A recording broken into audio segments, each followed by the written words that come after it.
like when you come to think of it, you would like realize that your own competition is yourself. So in other words, you shouldn't be competing with other people, but instead concentrate, focus, and in every goal that you do, make sure that what you are thinking, like the future things that you want to do, like the future goals that you want to.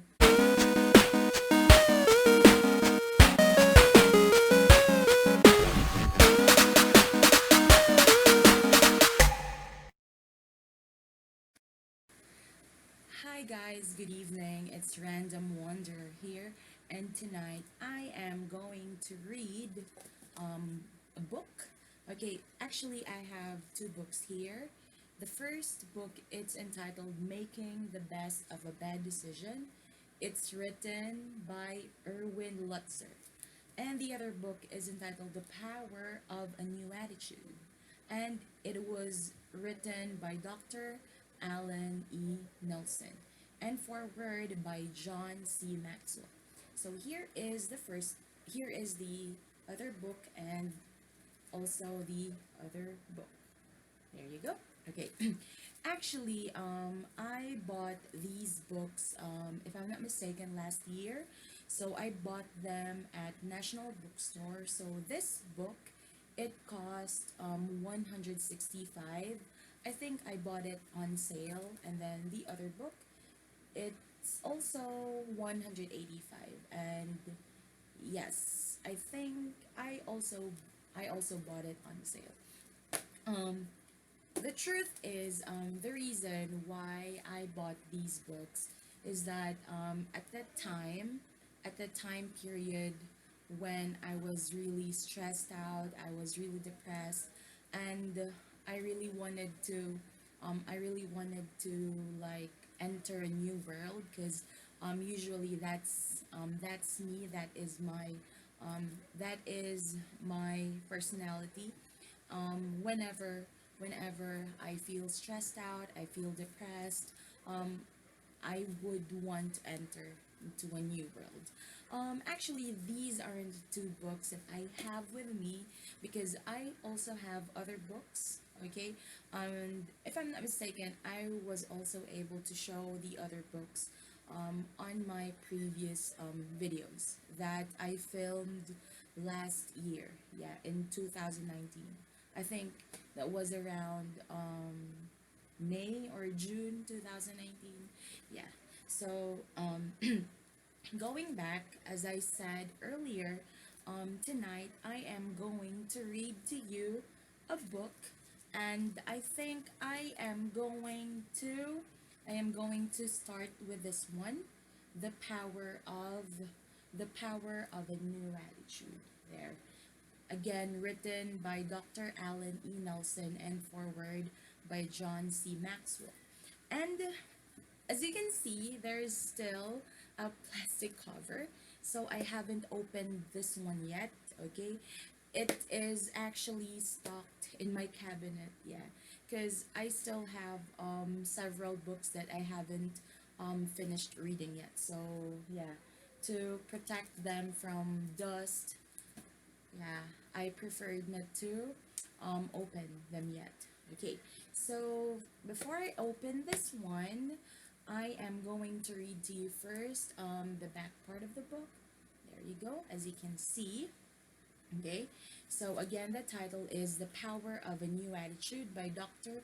Alan C. Nelson, forward by John C. Maxwell. Okay, let's begin. When you want so much to succeed, why are you often disappointed? If your heart's in the right place, why do you keep getting hurt? You may be your own worst enemy without even knowing it. The good news is you can make positive changes to improve your life.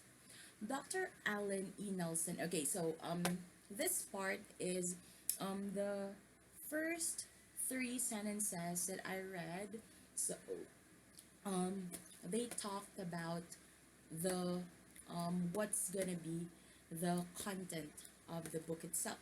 So next is I am going to read to you a brief description about the author.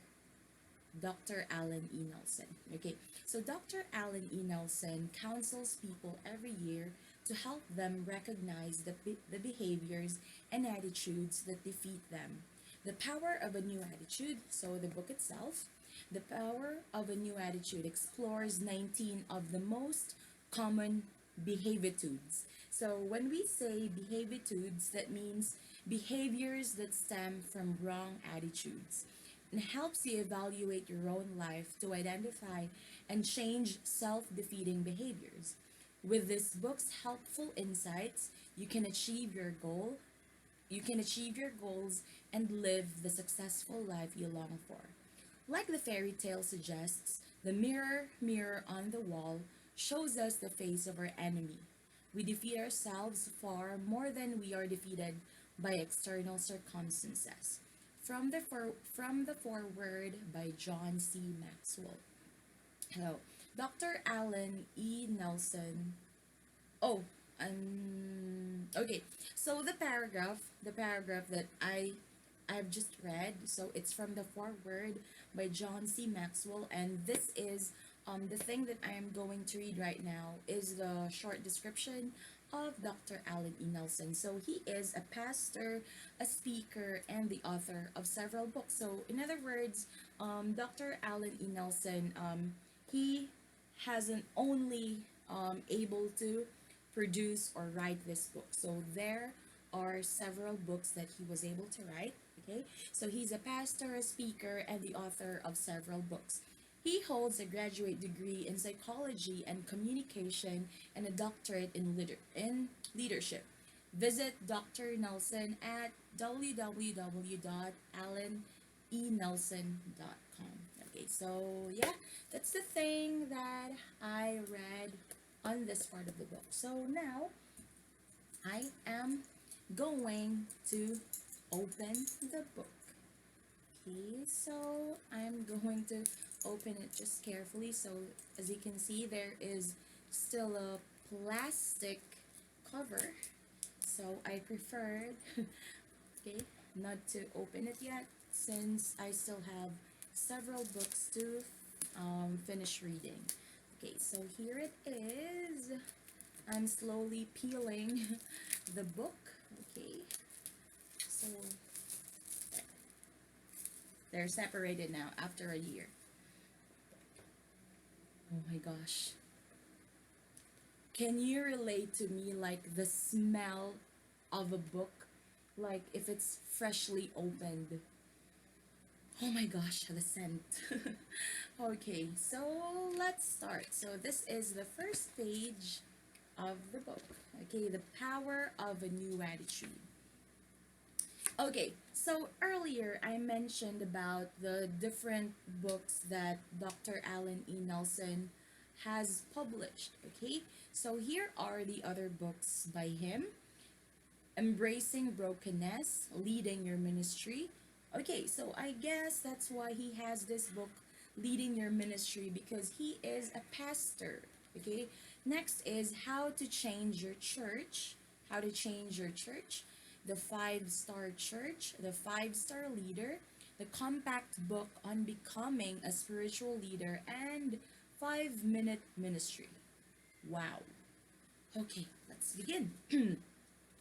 Okay, but first, let's read the dedication page of the book. Okay, so this book is dedicated to the many mentors I've known who have honed my life and helped me confront self-defeating behaviors. I've found that the life-sharpening influences of mentors and accountability groups are priceless for personal growth. So he mentioned Dad and Mom, Grandma Nelson, Bill Ilwanger, Ray Ortland, John Maxwell, Nancy, Jeff, Josh, and Jesse. And our pastors in Covenant Group, so Mark, Cal, Gary, John, Mark, Phil, and Keith. And our SFC staff, Jonathan, Jonna, Mike, Diana, Sherry, Marty, Jenny, Penny, Amy, Kim, Lenoir, and Nancy. Okay, so the book has, it has 19 chapters, and then there are 249 pages. Okay? Oh my gosh, each of the chapters, the title is interesting. Okay, so the first chapter is entitled Spilled Milk. So it is,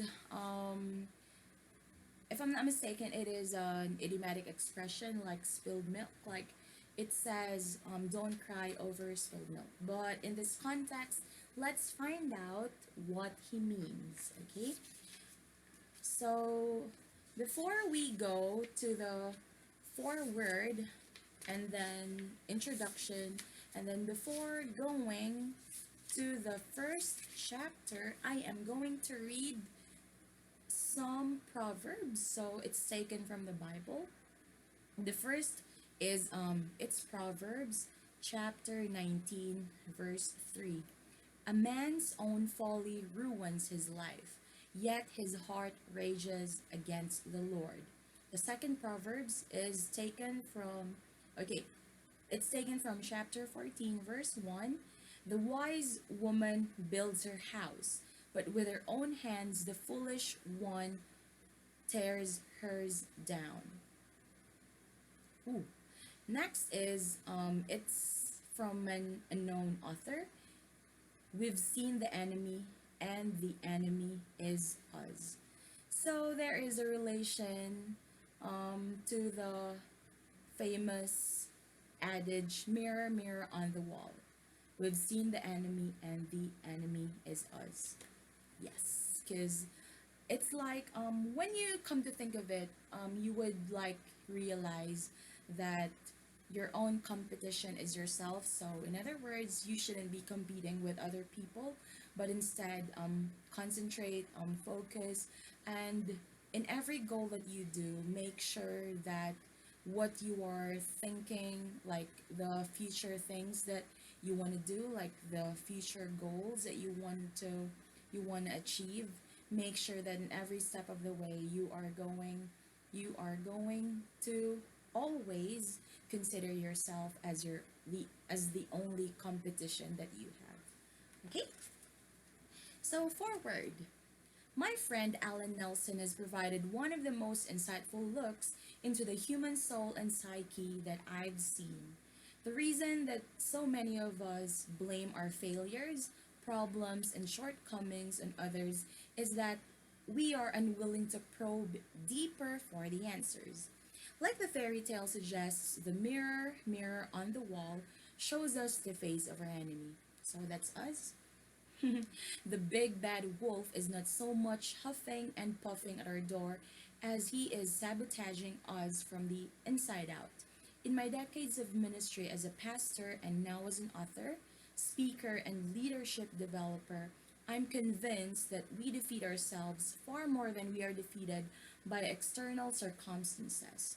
All too often, we're tempted to blame others when we have ourselves to fault. Okay, let me excuse myself for a while because I think my voice is kind of really, it's not that loud. Okay, so let me use my earphones so that, okay, so let me use my earphones so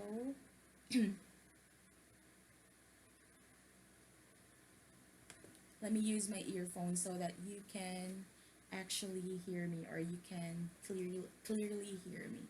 Okay, as I was saying, in my decades of ministry as a pastor and now as an author, speaker, and leadership developer, I'm convinced that we defeat ourselves far more than we are defeated by external circumstances. All too often, we're tempted to blame others when we have ourselves to fault. Yeah, that is the it's like that's normal to us. Like whenever whenever there is something going on that isn't right, we are tempted to blame others instead of like assessing ourselves. Yes, because I think that is the most, or that is the easiest way to do, blaming others. As Alan will show you, with a little insight and intention, you can improve your lot in life considerably. The first step is in determining the main source of your failures. You will find a pot full of golden wisdom and practical ideas for avoiding the many ways that we are our own worst enemies. This is a must read for everyone who is determined to reach his or her potential in life. I heartily recommend it. John C. Maxwell, founder of the Enjoy Group. Okay, so it's like I have just read a book report. Okay, because Mr. John C. Maxwell is recommending the book. Okay, so I'm done reading the foreword now. Okay, so I'm done reading the foreword. Now I'm going to read the introduction. As a kid, I picked up the game of tennis when my dad taught me at the town courts on his occasional days off. When we moved to Creston, Iowa, I hit against the practice wall nearly every day. Even even when it was snowing, I'd be on the courts practicing serves. By ninth grade, I could keep pace with the seniors and became the only freshman on the varsity tennis team. I was so proud. The fact that Creston had only 8,000 people in the whole town did little to dampen my enthusiasm. My love for the sport continued so that when we moved to a larger city, I continued to improve, vacillating between being the first and second place singles man. For a while, my dreams of grandeur drove me to think about becoming a pro. I had only one problem: I didn't consistently win. Time after time, the same guy would defeat me. Me. When I needed a point most, I'd commit enforced errors. That's double faults, overheads into the net, wide or long shots. Sometimes I'd even squander a commanding lead of 5 games to 1, only to lose the set. My primary foe on the court was not the opponent on the other side of the net, it was me. I was my own worst enemy. After my professional tennis fantasy dissipated, I prepared for the ministry. Pastors have a unique job. They have the opportunity and responsibility to work with people through their highest and lowest times. Of any given day of the week, I might perform a wedding, go to the hospital to celebrate the birth of a child, conduct the funeral, and counsel a couple going through divorce or personal trauma. I remember a 2 day period following the aftermath of the Oklahoma City bombing when I assisted 3 families who had learned that their loved ones had been killed, then drove to my office to counsel a couple pondering divorce, another planning a marriage, and a third who was celebrating a new birth. The hot, cold, up, down, high, low situations at times approach schizophrenic dimensions. Through years of pastoring, you learn a lot about human nature, our decision making process, and the consequences and chain events resulting from these decisions. Unlike professional counselors who tend to delve deeply into a few clients' lives each year, the pastor of a large or growing church will hear the stories of hundreds of lives annually. Consistent themes come to light. After staring at a 3D poster, suddenly the hidden patterns emerge from the two-dimensional print. Similarly, after 2 decades of staring at numbers of people and their problems, common patterns emerge. By far, a majority of the frustrations, challenges, and failures in life are not the result of outside forces bent on our destruction. Unfortunately, they are caused by our own responses. The temptation is to blame other people and circumstances of our undoing. We point fingers at spouses, ex spouses, parents, bosses, employees, siblings, birth order, ethnicity, pastors, God, government, corporations, and dumb luck. The blame game must be our favorite pastime. Pass the buck should be our national anthem. Pass the buck. It's like you're going to pass the money. But behind the visible circumstances is the less than obvious reality that most of us are our own worst enemy. Our number one nemesis is staring back at us in the mirror. You may say, "Ah, but that's not me. You don't know my situation. I'm a victim of others who were out to put me down, plus unfortunate and vanished opportunities. Perhaps, but more commonly, our downfalls is what I call the bad choice chain reaction. Let's say a concrete truck's brakes fail and the behemoth plows into the back of a car at an intersection. The car in turn hits a pickup, and the pickup rams another car, which hits another, which hits another.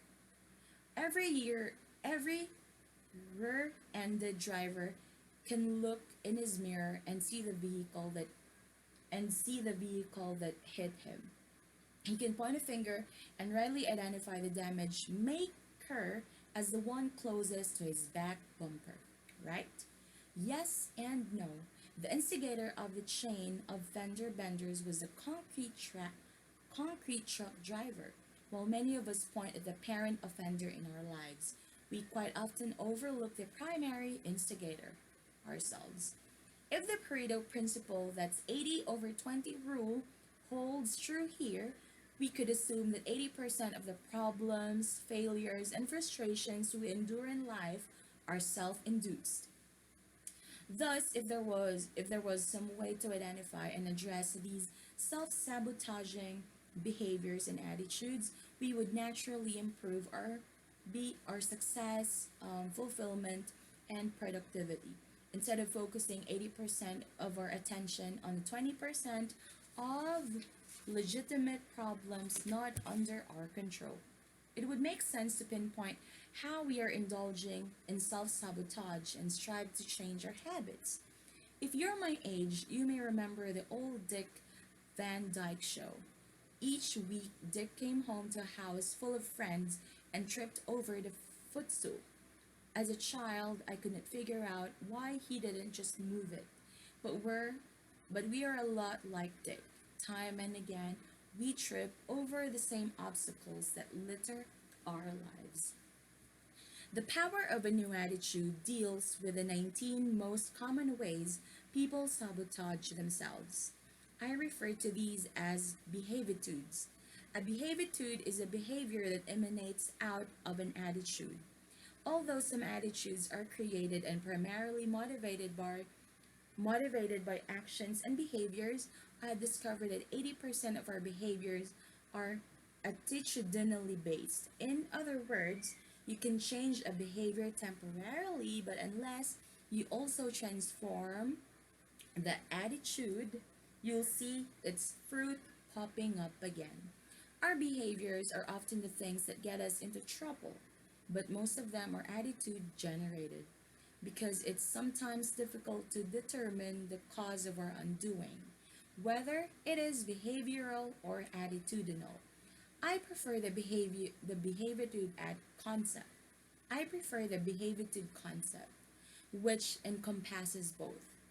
Someone said you cannot travel inside without moving outside, meaning that inner change ultimately results in external behavior. So it's like it is going to be effective if you really want to change your attitude, but first you have to change externally because it is going to be difficult for you to fully or holistically change the attitude that you have if it is if your external behavior isn't changed yet. So make sure that you try before you try to change within, you have to change first what's on the outside. Okay? I've noticed that it is easier to see the piece of spinach stuck in my wife's teeth than it is to see something stuck in my own. What is true about teeth is also true of weaknesses. We're often blind to our own faults. Perhaps the arch enemy of us all is denial. We try to avoid responsibility and negative introspection at all costs. The temptation to put the blame on others and on external circumstances is huge. Many fall into this sin, suggesting that they are victims of some invisible conspiracy. God is out to get me. Okay, quote and then quote. God is out to get me. I had a harsh potty training. I'm a middle child. I'm from a dysfunctional family. The list is endless. Perhaps we should create a special website for up and coming legitimate sounding reasons for failure and frustrations. So that's www.excuses.com. In the movie The Kid, Bruce Willis's character responds to such whining with somebody call ambulance. Want a little cheese to go with that wine? But when it's your pain, it's no laughing matter. Most of us feel justified in complaining when we feel life has done us wrong. This usually demonstrates our willingness to search for blame within ourselves. As you read through the 19 Behavitudes, some will sound familiar. Faces will begin popping up in your mind. People who clearly err in one or more of these self defeating patterns. Unfortunately, it's more difficult to see the Behavitudes in ourselves. The honest, motivated reader will not only contemplate which of the 19 pertain to him or her. I'm excited. But may also want to seek the loving insight of a friend or family member for verification. People tend to see us differently than we see ourselves. It's true. I agree. We are often we are often each other's best consultant and sometimes our own worst one. In order to structure a look at these behavitudes, I've chosen the following template for each chapter. So each of the following chapters deals with one behavitude. I discuss how the behavitude can be detrimental and why people still indulge in it. Then I give four solutions to overcoming the behavitude. At the end of each chapter is a self assessment, five questions for you to answer.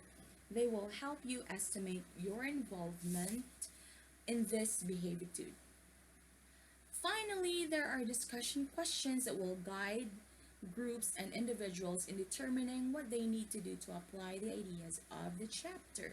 You can use this book as a self help course. If you're brave, you may want to ask a close relative or friend to answer the questions with you in mind. You'll be able to look at the score they give and see whether or not you may be defeating yourself via the behavior to describe. This book can also be used in group discussions and may be a great gift to send without a return address to someone you know who exhibits some of these self defeating characteristics. Throughout the book, I'll illustrate the problems and solutions with contemporary stories as, as well as biblical examples. I use the Bible in part because it is familiar fodder since I'm a pastor. I use it also because the Bible is the most respected book ever written, and you'll see that many of these behavitudes are enduring human challenges, not just modern or faddish faults.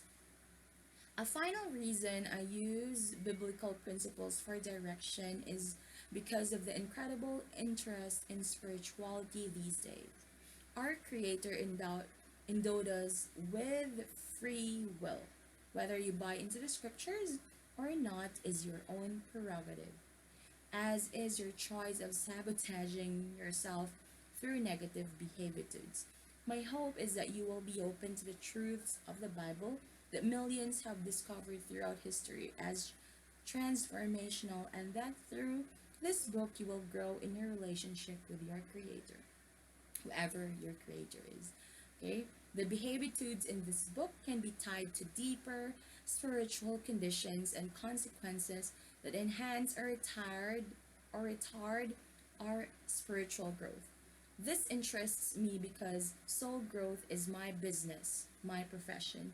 It is my prayer that As you read this book, you will come to grips with the behavitudes that are holding you back from reaching your greatest potential. Unlike some popular philosophies, this book doesn't suggest that the answer is within you. The problem, on the other hand, is a different matter. So, yeah, I have just finished reading the introduction. Okay, guys, so there was really a lot, okay? So, the introduction itself, it's a blast, okay? So, it's like I've read the whole book already. Okay, so I am looking forward to each of the chapters. Okay, looking at the titles in each of the chapters is like it's mind blowing. Like the first chapter is entitled Spilled Milk. Okay, so I am really excited. I am really excited to know about the different behavitudes, and also I am also ready to, yeah, assess myself. Okay, as each of the behavitudes um will be told. Okay, so yes, I'll begin reading the first chapter in a short while. Okay, I hope you have enjoyed listening to the introduction. I'll see you guys in a bit. Bye for now.